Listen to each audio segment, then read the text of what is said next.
함께 보실 하나님 말씀은 신약성경 로마서 6장 13절입니다. 교재 6페이지에 나와 있고요. 우리 로마서 신약성경 로마서 6장 13절 말씀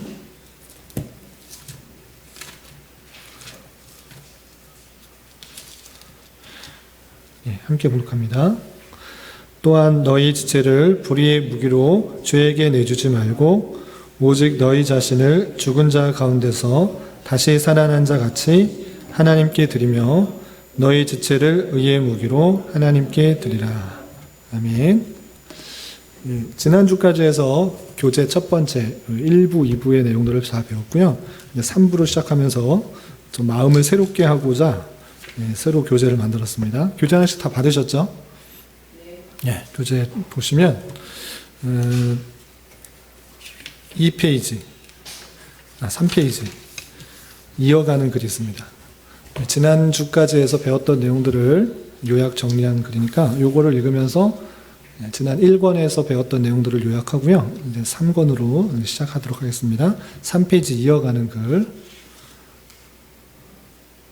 거기 이영재 원사님 거 교환이 됐나요? 예. 3페이지 제가 천천히 읽으면서 설명하겠습니다. 우리는 앞서 중세 로마 카톨릭으로부터의 핍박 속에서도 굳건하게 맞서 싸우며 참된 진리를 지켜 보존하기 위해 노력했던 다양한 시도들 중에 팔치의 한 도시인 하이델베르그에서 우르시누스의 주도적인 노력에 의해 작성된 하이델베르그 교리문답에 대해서 살펴보았습니다. 그는 우르시누스는 우리가 살아가는 데 있어서 유일한 위로가 무엇인지 성경 말씀을 통해서 확고히 정의를 내린 후에 그것을 풍성히 알기 위해서는 세 가지 사항을 알아야 한다고 말했습니다. 즉, 나의 죄와 비참함이 얼마나 큰지와 내가 모든 죄와 비참함으로부터 어떻게 구속되는지, 그리고 내가 어떻게 하나님께 그러한 구속을 인하여 감사해야 할지를 알 수 있다라고 했습니다. 그것에 대한 설명의 부분으로 3번부터 11번까지에서는 죄와 비참함을, 그리고 12번부터 85번까지에서는 우리의 구속에 대해서 살펴보았습니다. 여기서는 교재 2에서는 나의 죄와 비참함은 위에 앞에 설명에 있어서 나의 죄와 비참함은 오직 율법을 통해서 알 수 있는데 하나님이 주신 율법은 아담과 하와의 타락으로 인하여 본성적으로 부패한 인간으로서 지킬 수 없는 것이었습니다. 즉 하나님께서 우리를 지으실 때는 부패하지 않았지만 첫사람인 아담과 하와의 죄로 말미암아 하나님이 원하시는 선에 대하여 부적합하고 죄악으로 기울어지게 되었습니다. 그러나 하나님께서는 자비로우심과 공의로우심에 따라 우리가 지불할 수 없는 죄의 값을 아무 죄 없는 중보자를 통하여 지도록 하셨습니다. 그 중보자는 참 의로운 사람인 동시에 참 하나님이신 예수 그리스도이십니다. 이 예수 그리스도를 참되게 믿는 자에게 구원의 은혜가 임하도록 하셨는데 이 구원에 이르도록 하는 참된 믿음은 말씀 안에서 계시하신 모든 것을 참된 것으로 여기는 확실한 지식과 성령님께서 우리에게 역사하셔서 깨닫게 하시는 굳은 신뢰가 있어야 한다고 설명했습니다. 여기서 확실한 지식은 사도신경을 통해서 핵심적으로 잘 요약되어 있고 굳은 신뢰는 예수님께서 직접 명하신 두 가진 성례인 세례와 성찬을 통해 주어진다는 것을 깨달았습니다. 이제 우리는 이 두 번째 교제를 통하여서 하나님의 놀라운 은혜로 구원을 받은 자로서의 삶에 대하여 살펴보게 될 것입니다. 지금부터가 더욱 관심 가지고 살펴보고 더 많이 고민하며 우리 삶의 각 부분에서 실천해야 할 부분이라고 할 수 있습니다. 우리에게 주신 도덕법으로서의 십계명의 의미와 주님께서 친히 가르쳐 주신 기도의 의미를 더욱더 잘 살펴보며 우리 삶에 온전히 적용할 수 있어야겠습니다. 자, 하나님께서 원하시는 삶의 모습을 위하여 다시 시작하도록 하겠습니다. 자, 4페이지, 5페이지 보시면 차례가 있습니다. 차례를 보시면 이 책이 어떻게 구성되어 있는지 눈으로 좀 보고 넘어가겠습니다. 3부, 이제 마지막 단원인데 86문부터 129문까지 총 14단원으로 나눴습니다. 그래서 32강부터 45번까지 14주 하면 이제 끝나게 되는 것입니다. 5달 정도, 5달 조금 넘게 이제 하게 되면 이 책이 마쳐지게 되는데, 이 86문부터 129문까지 어떤 내용이 있는가? 5페이지 보면 일목요연하게 잘 나와 있습니다. 페이지 구조를 보시기 바랍니다. 맨 처음에 86문부터 91문, 이번 주와 다음 주까지는 뭘 배우냐면 선행을 해야 하는 이유에 대해서 배우게 될 것입니다. 그래서 86문부터 91문 선행해야 되는 이유, 목적에 대해서 설명하고 있고, 그리고 그것을 하는 데 있어서 실제 지침이 되는 자료, 10계명에 대해서 배울 것입니다. 그래서 10계명에 대해서 쭉 배우는데, 이것도 구조를 나누면 당연히 하나님 사랑과 이웃 사랑, 10계명 중에서 1계명부터 4계명까지는 하나님 사랑이고 5계명부터 10계명까지는 이웃 사랑인데, 그래서 1부는 92문부터 103문까지 있고요. 10계명 2부는 104문부터 113문까지 있습니다. 그리고 마지막 정리하면서 10계명이 주는 의미에 대해서 마무리하고 있고, 그래서 단락이 끊어지고 기도에 대해서 또 나옵니다. 그래서 기도가 무엇인지 116문부터 119문까지 나오고, 그래서 우리에게 합당한 바른 기도로서 이른바 주기도문, 주님께서 가르쳐 주신 기도에 대해서 120문부터 129문까지 나오는데, 이것도 둘로 나눌 수 있습니다. 그래서 우리가 구해야 될 것, 마땅히 하나님의 영광을 위해서 구해야 될 내용들에 대해서 먼저 나오고, 그리고 우리를 위해서 구해야 될 것들, 일용할 양식, 또 죄 용서, 시험에 빠지지 않을 것, 이런 등등에 대해서 우리를 위해서 구해야 될 것들에 대해서 마지막으로 나와 있다. 이렇게 생각하시면 되겠습니다. 그래서 하나님께 은혜로서 구속받은 자의 삶이 어떻게 드러나야 되는지 설명을 하기 위해서 우르시누스는 10계명과 주기도문에 대해서 설명하고 있다. 이렇게 큰 그림을 그리시면 되겠습니다. 구조에 대해서 좀 아시겠죠? 네, 아시는 것으로 알고 넘어가겠습니다. 6페이지입니다. 오늘 이제 선행을 해야 되는 이유에 대해서 오늘과 다음 주에 대해서 설명하고 있는데, 그 내용을 좀 보도록 하겠습니다. 6페이지 오늘 배울 내용부터 읽겠습니다. 오늘 배울 내용, 이번 시간부터는 감사의 생활에 대하여 가르치는 셋째 단락에 대하여 공부하겠습니다. 제가 86문을 읽을 테니까 여러분들이 답을 읽어주시기 바랍니다. 86문, 우리의 공로는 전혀 없이 그리스도로 인한 은혜로 우리의 비참함으로부터 구속되어진다면 왜 우리는 선한 일을 행해야만 합니까? 답, 그리스도께서는 우리를 그의 피로 사시니에 그의 성령으로 그의 형상을 따라 새롭게 하셨습니다. 그리하여 우리로 하여금 전생애를 통하여 하나님을 대하여 그의 긍휼하심으로 감사하도록 하며 하나님께서 우리를 통하여 찬양받으시도록 하십니다. 뿐만 아니라 우리 자신도 구원의 열매에 의해서 우리의 믿음이 확실하게 될 뿐 아니라 우리의 경건한 행실에 의해서 이웃을 그리스도에게로 인도할 수 있기 때문에 우리는 선한 일을 행해야만 합니다. 86문의 질문은 무엇이냐면, 질문부터 잘 이해하겠습니다. 우리가 구원받는 것, 구속받는 것, 그런 우리의 선행도, 우리의 열심도, 우리의 의도, 우리의 공로는 전혀 아니다. 전혀 아니라고 했습니다. 오직 예수 그리스도의 보혈의 공로, 보혈의 은혜로 구속됐는다 했습니다. 참 사람이자 참 하나님이신 예수 그리스도께서 우리의 모든 죄를 대신 지었고, 그 십자가에 달려 돌아가심으로 영단번에 그 죄사함을 행하셨고, 우리가 믿음으로 그와 연합되어서 그렇게 죄를 치른 것, 죄의 값을 치른 것으로 여겨주신다. 우리는 공로가 전혀 없다. 믿는다는 것은 내가 공로가 아니라 하나님의 공로를 우리가 받을 수 있다는 것의 증명인 것입니다. 그래서 그렇다면, 그러면 우리가 구속받는 것, 죄와 비참으로부터 건져냄을 받는 건 우리의 힘이 아니라고 하면, 그러면 이렇게 질문할 수 있는 것입니다. 선행을 할 필요가 없네. 선을 행하는 것과 하지 않은 것 전혀 상관없이 우리가 구원받는 것은 예수 그리스도를 믿음으로, 예수 그리스도의 공로로, 보혈의 은혜로 구원받는다고 하면 선행을 할 필요가 없네, 이렇게 생각할 수 있는데, 그런 것이 아니고 선을 행해야 된다고 말씀하고 있는데, 그렇다면 왜 선을 행해야 되는가? 선을 행해야 되는 목적, 이유에 대해서 말하는 것입니다. 세 가지로 답변하고 있는데, 세 가지에 대해서 짧게 요약을 하고 그것에 대한 보충 설명을 하기 전에 또 좀 배경 설명을 좀 하겠습니다. 첫 번째는 뭐냐면 두 번째 단락에 있는 것인데, 우리가 선행을 해야 되는 이유는 하나님께 영광 돌리기 위해서, 길게 설명하고 있는데, 하나님께서 우리를 통하여 찬양받으시도록 하십니다. 하나님께서 우리를 구원하셔서 도대체 선행을 하도록 하는 이유가 무엇인가? 첫 번째는 하나님께 영광을 돌리기 위해 지었기 때문에 그것이 목적이다. 선행을 하는 것이 하나님께 영광 돌리고 찬양 돌리는 것이다. 첫 번째 이유입니다. 두 번째는 뭐냐면 우리 자신도 구원의 열매를 통해서, 이 선행을 통해서 그 믿음이 더욱더 확실해진다. 선행을 통해서 우리 자신 또한 그 구원의 믿음, 구원의 열매들이 확신해진다라는 것이고, 세 번째는 그런 선행을 통해서 나뿐만 아니라 이웃이 유익을 얻는다. 이렇게 말하는 것입니다. 첫 번째는 하나님의 영광, 두 번째는 구원의 확신, 세 번째는 이웃에게 도움을 주는 것.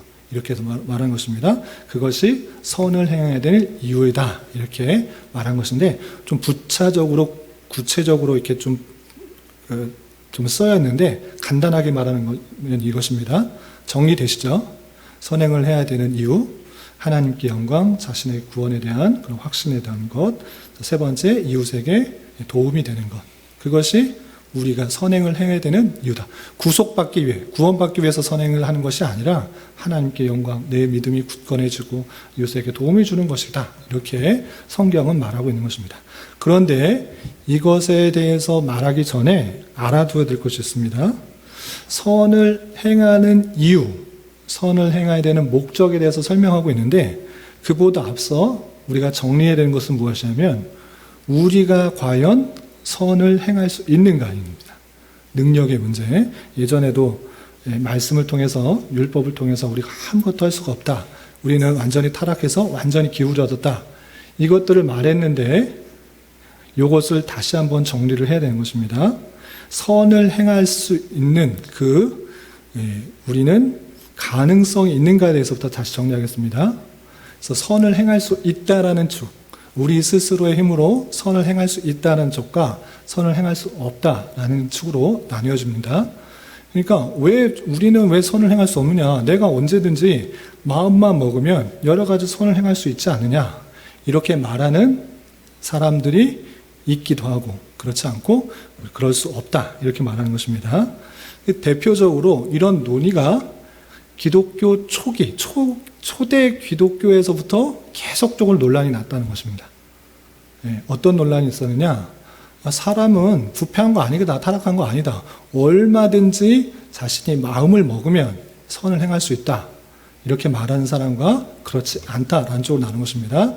대표적인 학자가 누구일까요? 펠라기우스. 그러니까 초대교회 때 어거스틴과 펠라기우스의 논쟁이 있었습니다. 어떤 논쟁을 했냐면 이 선행의 문제를 갖고 논쟁을 했던 것입니다. 어떤 사람은 하나님이 은혜를 주시지만 우리가 타락한 것, 아담이 타락한 것이지 왜 우리가 자꾸 타락했다고 말하냐? 우리가 죄인이라고 말하느냐? 아담이 타락한 것, 그냥 아담이 타락한 것이지 우리는 죄가 없다. 우리는 타락한 거 아니다. 우리는 우리의 스스로의 결단과 열심과 노력으로 선행을 할 수 있다. 이렇게 말하는 것입니다. 그래서 펠라기우스는 원죄를 인정했을까요? 인정하지 않았을까요? 인정하지 않았습니다. 그건 그냥 아담의 죄지. 왜 그게 우리에게 영향을 미친다고 말하냐? 아담이 죄를 지은 것이고 우리는 원죄가 없다. 아담으로부터의 죄의 영향이 없다. 이렇게 말하고 우리의 자유의지를 통하여서 선을 행할 수 있다라고 말하는 것입니다. 이것이 펠라기우스인데 이것은 어떻게 됐을까요? 어거스틴과의 논쟁이 있어서 전제가 됐던 것입니다. 어거스틴은 어떻게 말하냐? 어거스틴은 원죄가 있고 우리는 완전히 타락해서 하나님의 은혜 없이는 선을 행할 수 없다라고 말했는데, 펠라기우스는 원죄도 없고 아담과 하와가 죄 지은 것이 우리에게 영향을 미치지도 않고 우리는 완전 타락하지도 않았기 때문에 우리의 자유의지를 통해서 선을 행할 수 있다라고 해서 맞붙었는데, 이 제3차 에큐메니칼 회의인 에베소 회의에서 펠라기우스가 정죄된 것입니다. 그래서 원죄 부정하면 이것은 이단인 것입니다. 그리고 자유의지가 가지고 선을 행할 수 있다. 이것도 다 이단으로 정죄된 것입니다. 이때가 에베소서 회의가 431년이었기 때문에 그것으로 이제 정리가 되었음에도 불구하고 그거에 영향을 받은 또 일단의 무리가 생겼습니다. 어떤 무리가 생겼느냐? 이른바 세미펠라기안이 나타나는데 반펠라기우스주의 뭐냐면 원죄는 인정한다. 아담과 하와가 죄를 지어서 그 영향을 받은 것, 우리가 죄인이라는 것, 그거 인정한다.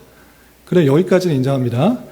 펠라기안은 아예 원죄를 인정하지 않는다고 했습니다. 이제 세미펠라기안은 원죄는 인정합니다. 근데 뭘 인정하지 않느냐? 자유의지가 완전히 타락했다라고 말하지 않는 것입니다. 그래서 자유의지가 있어서 인간의 노력, 인간의 결단, 인간의 결심으로 하나님이 주신 은총에 협력해서 구원을 받고 선을 행할 수 있다라고 하는 것입니다. 그래서 하나님의 은총에 협력해야 된다. 이렇게 말합니다. 이것이 세미펠라기안입니다.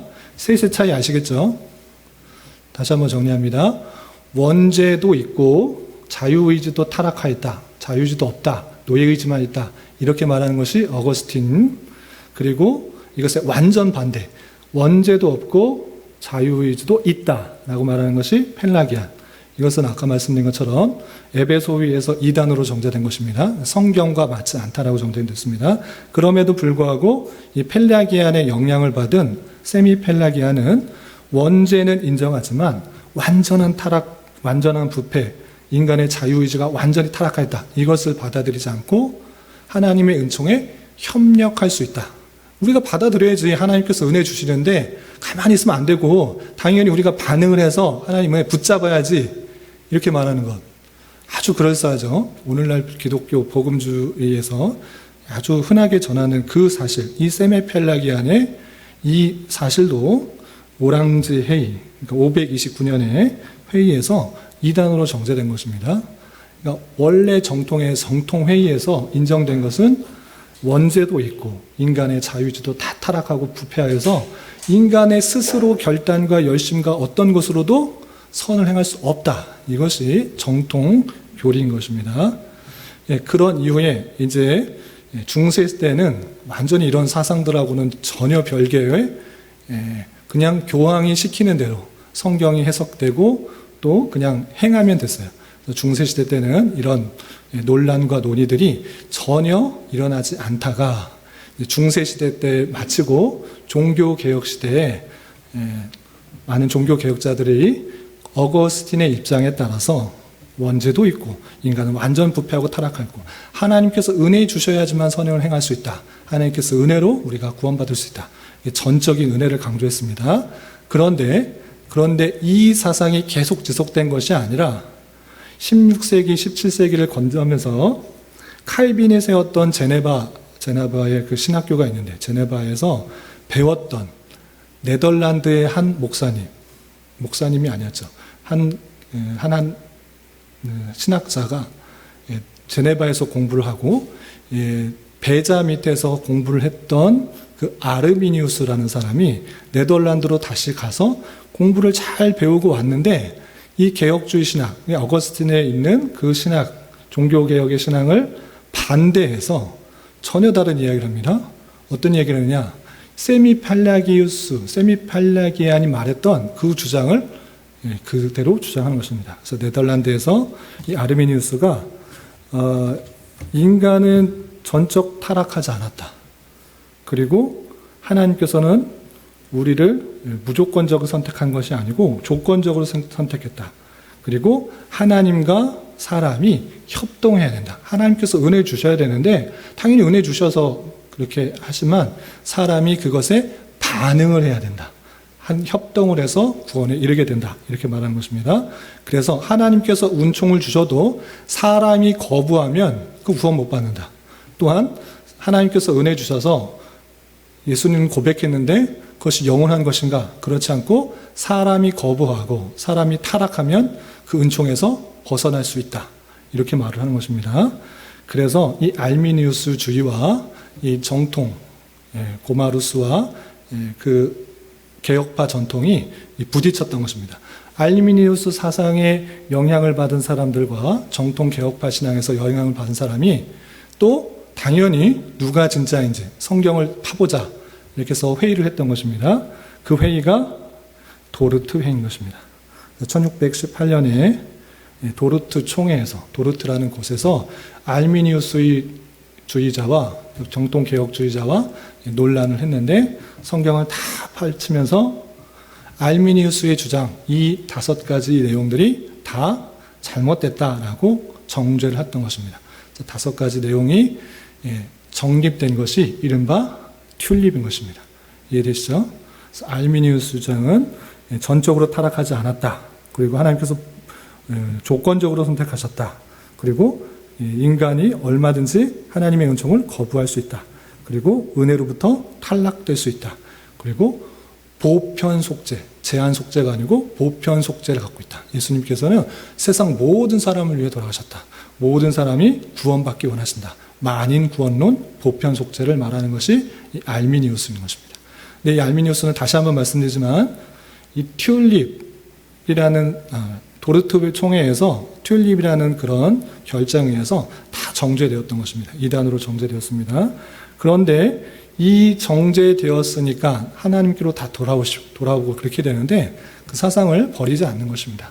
그 사상을 계속적으로 이단으로 취급받으면서 펼치다가 영향을 받아서 세운 그런 교파들이 있습니다. 제일 먼저 생긴 것이 18세기의 요한 웨슬러가 이런 신인 협력적인 만인 구원론적인 보편 속죄 그런 내용을 따라서 요한 웨슬러가 감리교를 세웠고 그것에 따라서 구세군 또 성결교 또 순복음 오순절교 이런 교회들이 생긴 것입니다. 그래서 이른바 복음주의권 성결교 감리교 구세교 오순절교 큰 교단을 이룬 복음주의권 교회에서는 당연히 어떻게 말하냐 선행을 하는 데 있어서 신인 협력을 말하는 것입니다. 구원을 말하는데도 신인 협력을 말합니다. 하나님께서 은혜 주시는데 우리는 가만히 있으면 되는 것이 아니라 협력을 해야 된다.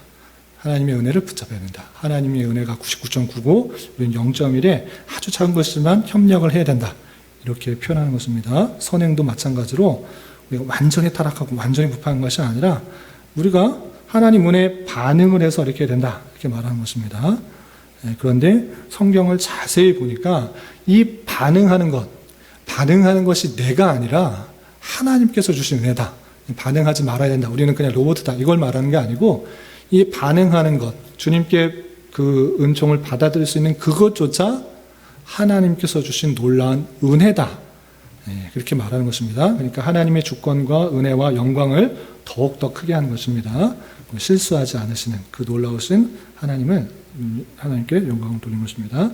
그래서 선행의 목적을 먼저 말하기 전에 선행을 할 수 있는 가능성에 대해서 아주 이것이 논란이 되었다라는 역사적 그 교리사를 좀 잘 살펴보고 우리는 선행을 할 수 있는 가능성이 전혀 없지만 하나님의 주권적인 선택과 은혜에 따라서 선을 행할 수 있다 이렇게 말하는 입장이고 이 선을 행하는 그것조차 하나님의 주권 가운데 3가지 목적 하나님께 영광이 되도록 하기 위해서 또 내 자신에게 있어서 확실한 믿음이 되기도 하기 위해서 그리고 이웃에게 선한 영향을 끼쳐서 도움이 될 수 있도록 하는 것이다.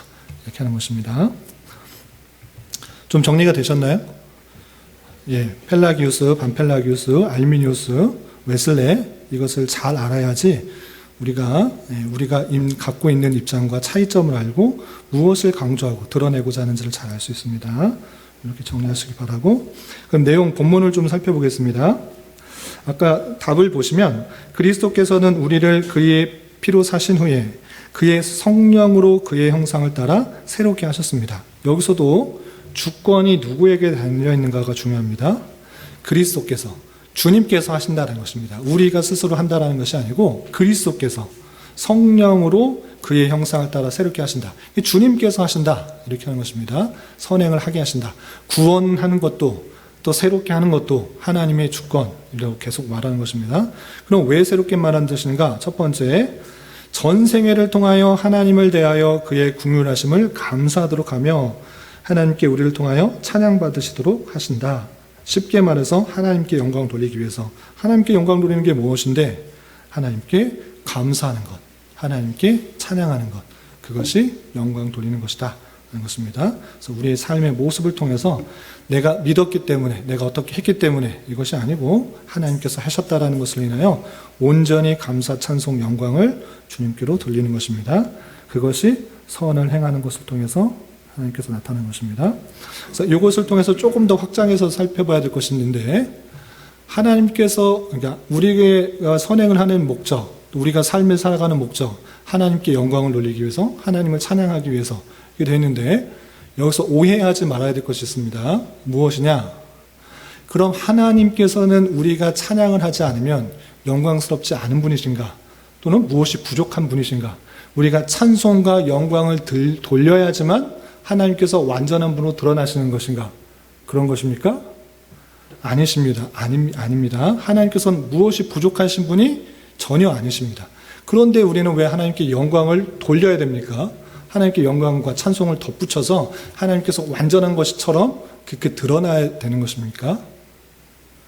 오해하지 말아야 될 것이 있는데, 우리가 하나님께 찬송한다, 영광 돌린다, 그러므로 말미암아 하나님께서 완전하게 되시는 것이 아니라, 우리가 찬송과 영광을 돌리는 것은 하나님의 영광이 드러나는 방식입니다. 다시 한번, 우리가 찬송과 영광을 돌림으로 하나님의 그 영광이 채워지고 완성되는 것이 아니라, 그 전혀 부족하지 않고 전혀 모자라지 않으신 완전하신 분이신데, 그 분이, 그 영광과 찬송이 어떤 방식으로 드러나는가? 우리의 영광, 찬송, 감사를 통해서 그 영광이 드러나는 방식입니다. 이해되시죠? 그래서 우리가 영광 돌린다, 찬송 돌린다, 하나님께 감사의 박수를 올리자, 영광을 돌립니다, 이런 다양한 등등의 표현을 통해서 하나님의 부족함이 채워진다라는 그런 의미가 아니고, 우리가 온전한 모습으로, 온전한 감사로, 온전한 찬송으로 하나님이 어떠한 분이신지 그 영광이 드러나는 방식이기 때문에 우리가 선을 행하는 것을 통해서 하나님의 그 참으로 아름다우심과 위대하심들이 드러나게 된다, 이렇게 생각하시면 되겠습니다. 두 번째, 뿐만 아니라 우리 자신도 구원의 열매에 의해서 우리 믿음이 확실하게 될 뿐 아니라, 구원의 열매, 여러 가지 선행을 통해서 구원의 열매가 맺혀진다. 뒤에 살펴보겠지만, 당신이 구원받았는지 안 받았는지 어떻게 합니까? 사람을 함부로 판단할 수 없습니다. 그럼에도 불구하고 우리가 추측할 수 있는 것이 있습니다. 그건 무엇이냐? 그 사람의 열매를 보고 그 사람을 판단하기도 하는 것입니다. 그러니까 선행을 하는 것을 통해서, 아, 정말 저 사람이 구원받았구나, 구원받은 삶에 그런 성령의 열매들이 드러나구나, 그러니 저 사람이 참된 믿음을 갖고 있어라고 판단할 수가 있고, 또 그 자신으로서는 내 이 성령의 열매들이 드러나는 것, 구원의 열매들이 드러나는 것, 선행하는 것을 통해서 믿음이 더욱더 굳건해지게 된다, 이렇게 표현하고 있는 것입니다. 그리고 세 번째, 우리의 경건한 행실을 통하여서 이웃을 그리스도에게로 인도할 수 있기 때문에 우리는 선한 일을 행해야 합니다. 우리의 선한 행위를 통해서 여러 가지 도움을 줍니다. 아니, 저 사람이 왜 자신을 위해서 살지 않고 이웃을 위해서 살까? 왜 자신의 기쁨과 만족과 유익을 위해서 살지 않고 왜 이렇게 저렇게 못 살고 남을 위해서 퍼주고 희생하고 봉사하고 저럴까? 저 사람 뭐가 남는다고 저렇게 이렇게 희생하고 봉사하고 나눠줄까? 이런 것을 통해서 저 사람은 다른 사람과 다르구나, 이 땅의 것을 추구하지 않는구나, 참된 것을 추구하는구나, 영생을 가진 사람으로 묻고 하나님을 깨닫게 된다는 것입니다. 이런 내용들이 여러 군데 있는데 몇 구절 찾아보겠습니다. 아까 로마서 6장 13절을 읽었으니까 같은 표현인 로마서 12장 1절 말씀, 7페이지 두 번째 성경 구절입니다. 함께 봉독하겠습니다. 시작. 그러므로 형제들아, 내가 하나님의 모든 자비하심으로 너희를 권하노니 너희 몸을 하나님이 기뻐하시는 거룩한 산 제물로 드리라. 이는 너희가 드릴 영적 예배니라. 로마서 1장부터 11장까지 그 구원받는 진리에 대해서 아주 자세하게 정확하게 잘 나온 다음에, 그런 다음에 어떻게 살아야 될 것인가, 이것을 말하는 부분 첫 번째입니다. 그러므로 형제들아 네가 하나님의 은혜에서 구원을 받았으니 어떻게 되느냐? 너희 몸을 하나님이 기뻐하시는 거룩한 산제물로 드리라. 이는 너희가 드릴 영적 예배니라 라고 하면서 우리가 우리 몸 자체를 하나님께서 원하시는 그런 거룩한 모습으로 또 찬양받으시기에 합당한 모습으로 하나님께 온전히 드리는 것, 이것이 마땅한 자세다라는 것입니다. 은혜로 구원받은 자는 그냥 마음대로 살아야 된다. 율법 폐기론이 아니라 율법을 잘 지키는 그런 삶으로 모습으로 드러나야 된다라고 표현하고 있습니다. 그리고 베드로전서 2장 9절 하나 건너뛰어서 아주 유명한 말씀이죠. 베드로전서 2장 9절 말씀 같이 한번 읽어보겠습니다. 시작.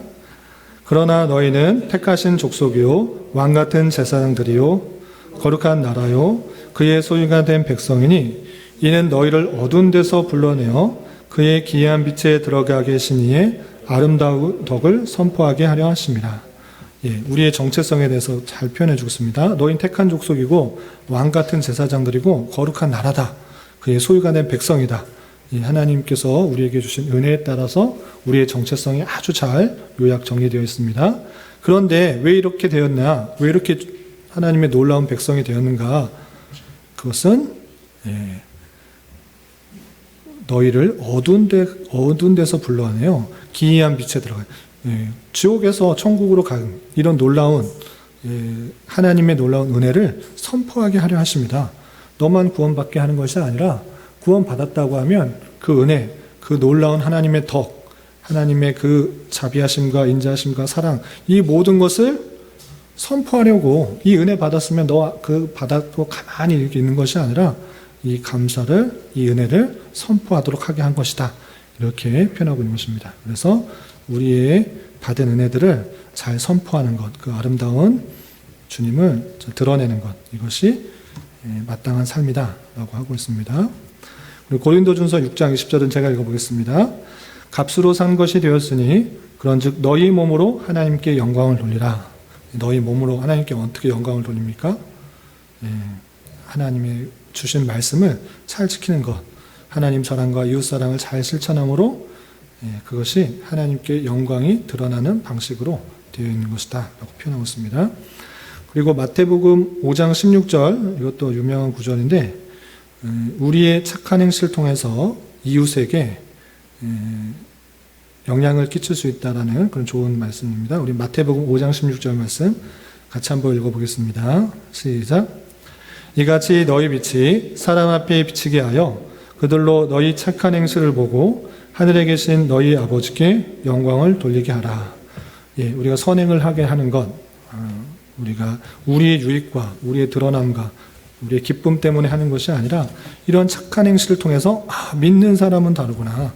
믿는 사람은 자신의 영광과 기쁨과 만족과 자신의 유익을 위해서 사는 사람이 아니고 또 하나님께서 원하시는 그 이웃 사람을 희생과 봉사 또 섬김 또 손해들도 감당하는 그런 사람이구나. 왜 저 사람들은 저럴까? 하나님을 믿는 사람들은 다르구나. 하나님께 받은 더 큰 은혜를 갖고 있는 사람은 다르구나. 이렇게 하면서 이 행실을 우리의 삶을 보고 너희 하늘에 계신 너희 아버지께 영광을 돌리게 하라라고 하는 것입니다. 우리의 모습을 통해서 하나님의 사랑과 또 하나님의 놀라우심들을 잘 전할 수 있는 그런 모습이 되겠습니다. 우리가 그 몇 주 동안에 그 점심시간을 이용해서 전도용품 만들잖아요. 곡물로도 만들고 가글로도 만들고 티슈로도 만들고 뭐 여러 가지 만들잖아요. 근데 한 목사님이 그런 말씀을 하시더라고요. 제일 좋은 전도용품이 뭔 줄 아냐? 뭘 것 같아요?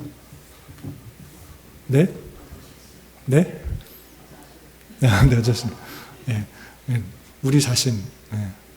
너 자신이 제일 좋은 전도용품이다. 너가 하나님 말씀대로 잘 산다고 하면 그 모습 보고 전도되는 거다. 뭘 줘봐라. 오늘날 너무 부유하고 풍족한 시대가 됐잖아요. 뭐 이렇게 하나 줘도 집에 다 있고 별로 쓰지도 않은 거 줘봤자 그냥 버리게 되니까 안 받는 사람들이 너무 많다는 거예요. 뭐 하긴 그래요. 그런 시대가 되었어요. 그러면서 제가 한 말이 아니고 제일 좋은 전도용품은 너 자신이다. 네가 제일 변화된 모습으로 그 사람에게 보이면 믿는 사람은 다르구나. 나도 믿고 살아야겠다. 어떻게 저런 환난과 핍박 속에서도 평안할 수 있느냐? 온유할 수 있느냐? 감사할 수 있느냐? 찬송할 수 있느냐? 저런 환경 속에서도 어떻게 저렇게 기쁨이 넘치지? 저 사람처럼 뭘 믿어볼까? 교회 한번 다녀볼까? 하나님 믿어볼까? 이럴 수 있다는 것입니다. 그래서 오늘날에 물론 전도를 하지 말라는 건 아니고 노방전도도 좀 방편이 될 수 있습니다. 그럼에도 불구하고 가장 좋은 전도용품은 여러분들의 은혜받은 삶, 변화받은 삶의 모습일 것입니다. 믿는 사람은 다르구나. 세상적 가치를 추구하는 것이 아니라 더 영원한 가치를 추구하는구나.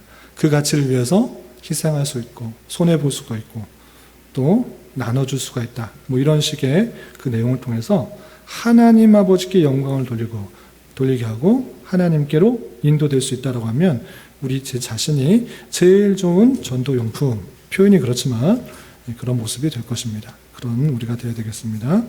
선행의 목적, 이웃들에게 그리스도에게로 인도할 수 있는 그런 모습이 된다. 우리 삶이 정말 믿지 않는 사람들에게 그러한 모습 가운데 들어가고 있는지 되돌아봐야겠습니다. 비슷한 표현이 베드로전서 2장 12절 이렇게 되어 있습니다. 같이 한번 읽어보겠습니다. 시작. 너희가 이방인 중에서 행실을 선하게 가져 너희를 악행한다고 비방하는 자들로 하여금 너희의 선한 일을 보고 오시는 날에 하나님께 영광을 돌리게 하려 함이라. 너희의 선한 일을 보고 오시는 날에 하나님께 영광을 돌리게 하라. 예전에 70년대, 80년대, 90년대까지 기독교의 숫자적인 부흥이 일었던 그 시대는 아쉽게도 믿고 구원받는 데 너무 강조가 되다 보니까 삶에 있어서 많이 부족했던 것 같습니다. 믿는 사람이 어떻게 살아야 되는가, 그것에 대해서 많이 교훈하고 또 적용하지 못해서 교회당의 숫자, 교회당의 또 안에 예배드리는 성도의 숫자는 많다고 했지만 아무런 삶에 영향력을 미치지 못하는 그런 모습들이 많이 있었던 것 같습니다. 그래서 숫자적인 부흥, 물론 필요하고 하나님께서 은혜 주시면 이루어질 것이지만 교회가 그 구원받은 자로서 어떠한 삶을 살아야 되는지, 또 정말 우리의 삶을 보고 이웃이 믿지 않는 자가 생각을 하고 또 하나님에 대해서 생각해보고 또 영광을 돌릴 수 있게 하는 그런 삶의 모습이 이어져야 될 것입니다. 베드로전서 1장 6절 7절도 같은 표현이고요.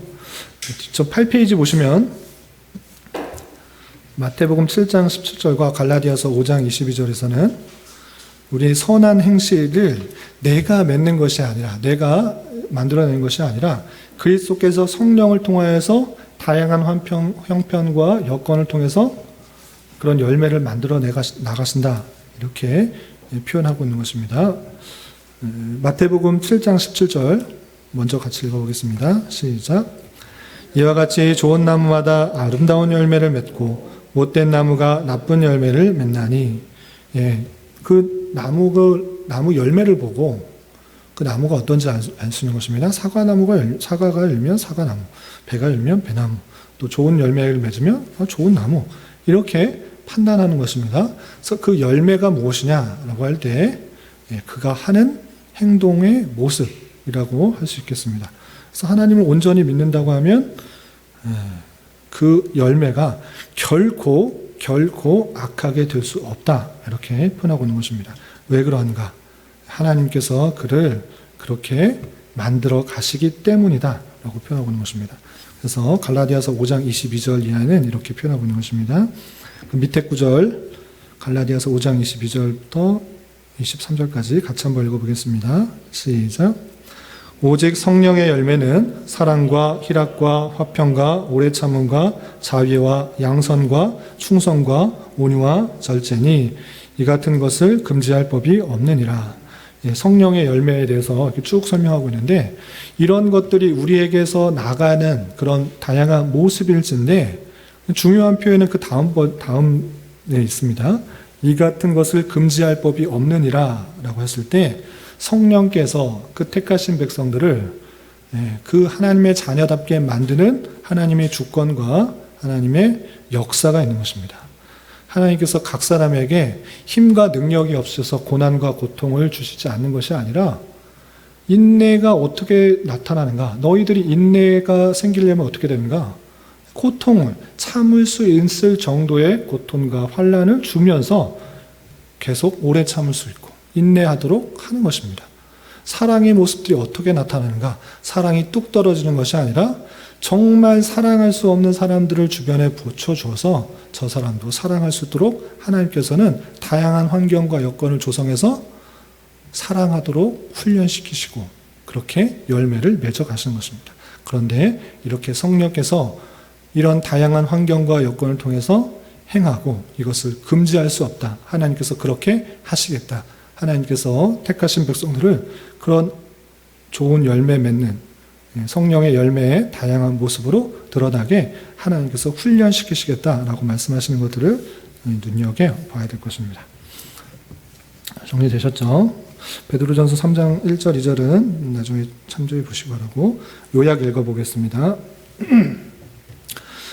요약. 이처럼 그리스도께서는 우리를 그의 피로 사신 후에 그의 성령으로 그의 형상을 따라 새롭게 하셔서 우리로 하여금 전 생애를 통하여 하나님을 대하여 그의 긍휼하심을 감사하도록 하며 하나님께서 우리를 통하여 찬양 받으시도록 하십니다.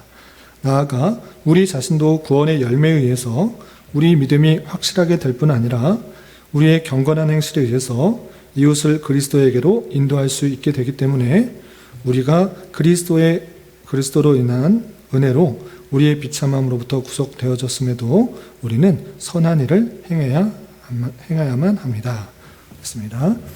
그래서 선행을 해야 되는 이유에 대해서 세 가지로 정리해야 되고, 그렇다면 선행을 하지 않은 사람들은 어떻게 됩니까? 회개치 않은 사람들은 어떻게 되는 것입니까? 자연적으로 선을 행하는 이유, 그리고 선을 행하지 않은 자의 모습도 이렇게 이어서 설명하고 있습니다. 제가 87문을 읽을 테니까 답을 읽어주시기 바랍니다. 제 87문. 그렇다면 그들 자신의 감사 없음과 회개치 않음으로부터 하나님께로 돌이키지 않는 자들은 복될 수 없습니까? 답. 결코 복될 수 없습니다. 왜냐하면 성경이 말하듯이 어떤 음란한 자도 우생숭배자도 간음자도 도둑도 탐욕자도 술 취한 자도 후욕하는 자도 강도도 또 그와 같은 자들도 하나님의 나라를 유업으로 받을 수 없기 때문입니다. 그래서 오해하지 말아야 될 표현이 있습니다. 이런 죄를 지으면 구원 못 받는다, 하나님 유업을 못 받는다, 이런 말을 하고자 하는 것이 아니라, 이런 죄 때문에 구원 못 받는다는 것이 아니라 그것에 대해서 돌이키지 않는 것입니다. 회개치 않고 선행을 하지 않는 것입니다. 그러니까 여전히 죄악 가운데 있는 그 모습들, 회개치 아니하고 선행하지 않고 하나님의 은혜를 받아서 그것을 수납하지 않는 그런 삶의 열매가 드러나지 않는 그런 사람에 대해서 평가를 하고 있는 것입니다. 구원에 대해서 말하는 것이 아니고 선행을 하지 않는 그런 모습들에 대해서의 평가를 말하는 것입니다. 그래서 선행을 안 한다고 하면, 또 하나님께로 돌이키지 않는다고 하면 복받지 못합니까? 구원받지 못합니까? 이걸 물었을 때 구원 못 받습니다. 예비를 할 때 왜 그런가? 그것은 성경에서 그렇게 말하고 있는 것을 설명하고 있는 것입니다. 이런 표현이 그냥 우르시누스가 이런 자들은 우상숭배자, 간음자, 도둑, 탐욕, 술 취한 자, 후욕하는 자, 강도, 그런 사람들은 하나님의 나라 유업 못 받습니다. 그냥 우르시누스가 그냥 판단하고 말한 것이 아니라 성경에 있는 표현들을 그대로 들어서 설명을 하고자 하는 것입니다. 그래서 삶의 모습, 성령의 열매들이 드러나고 그 모습을 통해서 판단할 텐데, 끝까지 그 모습들이 변하지 않고 드러나지 않는다고 하면 그 사람을 복받지 못한 자, 하나님 나라를 유업으로 받지 못한 자라고 판단할 수밖에 없다라고 설명하는 것입니다. 어떤 표현 때문에 그런가? 그럴 때 다음과 같은 표현 때문에 그렇습니다. 9페이지 보겠습니다. 고린도전서 6장 9절부터 10절까지 같이 한번 읽어보겠습니다. 시작. 불의한 자가 하나님의 나라를 유업으로 받지 못할 줄을 알지 못하느냐? 미혹을 받지 말라.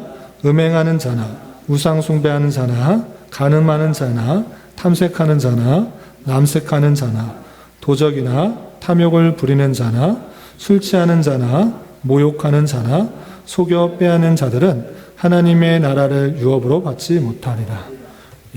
여러 가지 죄악들 행하는 사람들을 말하면서 이런 사람들을 하나님의 나라를 유업으로 받지 못하리라. 이런 표현이 성경에 있는 것입니다. 이런 죄를 지면 구원 못 받는다? 이런 말을 하고자 하는 것이 아니라 삶의 열매로서 드러나는 그런 모습들이 드러나지 않는다? 그렇다면 하나님께서 주시는 은혜가 없고 성령께서 그 사람을 주장하지 않는 줄 알아. 이 사람은 천국을 유업으로 받지 못한다. 이렇게 판단할 수 있는 근거가 된다라고 표현하고 있는 것입니다. 선행을 할 때 그 모습을 사람의 구원에 있어서의 열매로서 좀 판단할 수 있는 근거가 성경에 표현되어 있기 때문에 그것을 설명하고 있는 것입니다. 그러면 고린도 전서에만 있는가? 그렇지 않고 에베소서에서도 이렇게 표현하고 있는 것입니다. 에베소서 5장 5절 6절 교재에 있는 거 같이 한번 읽어보겠습니다. 시작.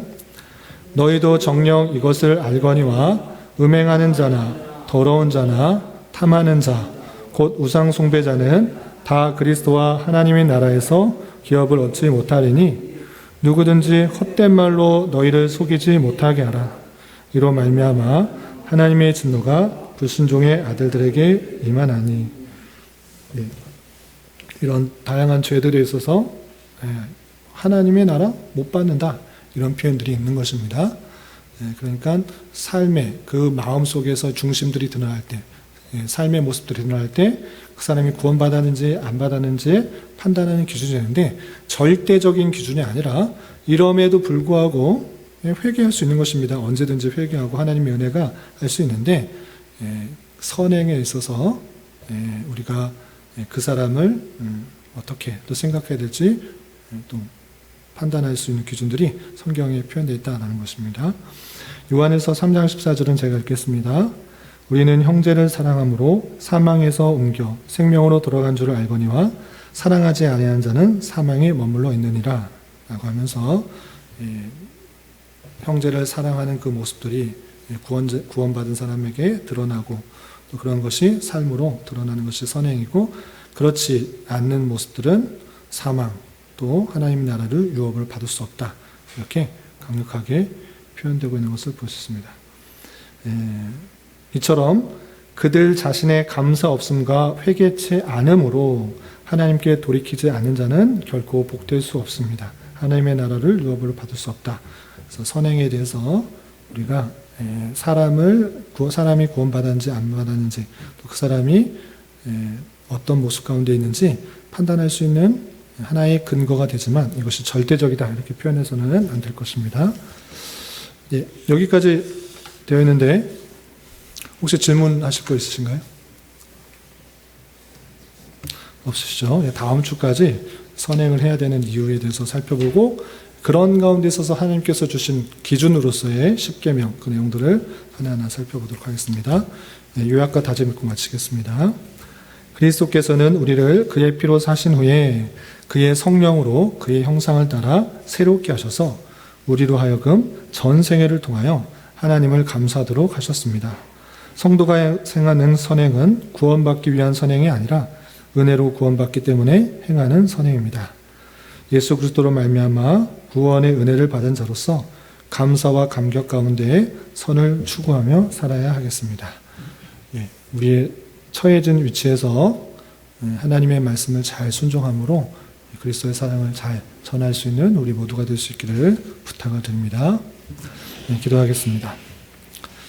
하나님 아버지 감사합니다. 오늘 하이델베르그 교리문답을 통하여서 하나님의 은혜로 구속받은 자로서 어떠한 삶을 살아가야 되는지 교훈받았습니다. 구원을 받기 위한 선행이 아니라 하나님의 놀라운 은혜와 또 사랑을 받은 자로서 그 기쁨과 감사를 하나님의 말씀을 순종하는 것으로 온전히 드러나게 하시고 이러한 삶의 모습을 통하여서 하나님께 영광이 되고 또 우리는 구원의 열매들이 또 성령의 열매들이 잘 맺혀져가는 그런 성도로서 드러날 수 있도록 인도하여 주시옵소서. 특별히 각자의 처한 형편과 상황 속에서 더욱더 하나님께 모든 것을 의뢰하며 짐을 맡기게 하여 주시고 내 계획과 생각과 판단보다 훨씬 더 선한 방법으로 역사하시는 하나님을 깊이 경험할 수 있도록 인도하여 주시고 그 모든 것을 통해서 천국 백성으로서 삶에 더욱더 성화되어가는 그런 기회로 삼을 수 있도록 인도하여 주시옵소서. 특별히 육체적으로 또 여러 가지 연약하고 또 불편한 가운데 있는 성도들이 있사오니 건강 지켜주시고 또 온전케 하여 주셔서 하나님을 섬기는데 또 주어진 삶을 살아가는데 더욱더 부족함이 없도록 인도하여 주시고 또 오랜 동안 주일 예배에 함께 참여하지 못한 성도들 주님께서 붙들어 주시고 여러 가지 상황과 여건들이 열려져서 하나님을 잘 섬기며 또 말씀 안에 깊은 교제가 나눠질 수 있는 그런 은혜 허락하여 주시옵소서. 우리 교회를 또 이곳에 세워주셨사오니 이곳에서 진리의 말씀이 온전히 선포되게 하여 주시고 말씀으로 위로받고 또 힘을 얻을 사람들을 보내주셔서 또 한 말씀으로 또 은혜를 입고 주님의 몸된 교회를 또 잘 세워나갈 수 있는 그런 주님께서 찾으시고 원하시는 교회로 날로 성장할 수 있도록 은혜를 더하여 주시옵소서. 돌아가는 발걸음도 안전하게 지켜주실 믿으며 이 모든 말씀 예수님의 이름으로 감사히 기도드리옵나이다. 아멘.